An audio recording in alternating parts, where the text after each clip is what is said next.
വിദ്യാർത്ഥികളായി എത്തി രാജ്യവിരുദ്ധ പ്രവർത്തനങ്ങളിൽ ഏർപ്പെടുന്നവർക്ക് കർശന മുന്നറിയിപ്പുമായി US state secretary Marco Rubio.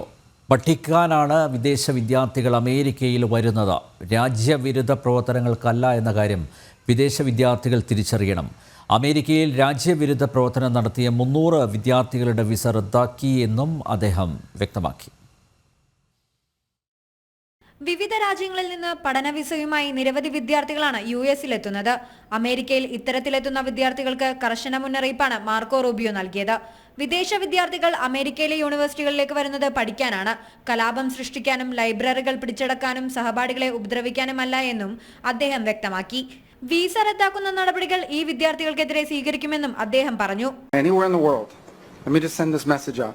If you apply for a visa to enter the United States and be a student, and you tell us that the reason why you're coming to the United States is not just because you want to write op-eds, but because you want to participate in movements that are involved in doing things like vandalizing universities, harassing students, taking over buildings, creating a ruckus, we're not going to give you a visa.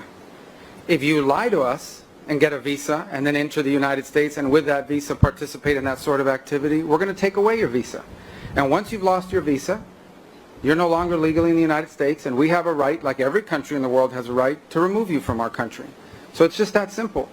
I think it's crazy. I think it's stupid for any country in the world to welcome people into their country that are going to go to your universities as visitors. They're visitors. And say, I'm going to your universities to start a riot. I'm going to your universities to take over a library and harass people. I don't care what movement you're involved in. Visa റദ്ദാക്കപ്പെട്ടവർക്ക് അമേരിക്കയിൽ കഴിയുക സാധ്യമല്ല. അക്കാരണത്താൽ തന്നെ immigrations, customs enforcement ഇവരെ നാടുകടത്തുമെന്നും US state secretary അറിയിച്ചു. 3-ലേറെ വിദേശ വിദ്യാർത്ഥികളുടെ visa ഇക്കാരണത്താൽ റദ്ദാക്കിയിട്ടുണ്ടെന്നും മാർക്കോ റൂബിയോ പറഞ്ഞു. രാജ്യവിരുദ്ധ പ്രവർത്തനങ്ങളിൽ ഏർപ്പെടുന്ന വിദ്യാർത്ഥികൾക്കെതിരെ കർശന നടപടി സ്വീകരിക്കണമെന്ന് യൂണിവേഴ്സിറ്റികൾക്ക് ട്രംപ് നിർദ്ദേശം നൽകിയിരുന്നു. ഇന്റർനാഷണൽ ഡെസ്ക്, ജനം.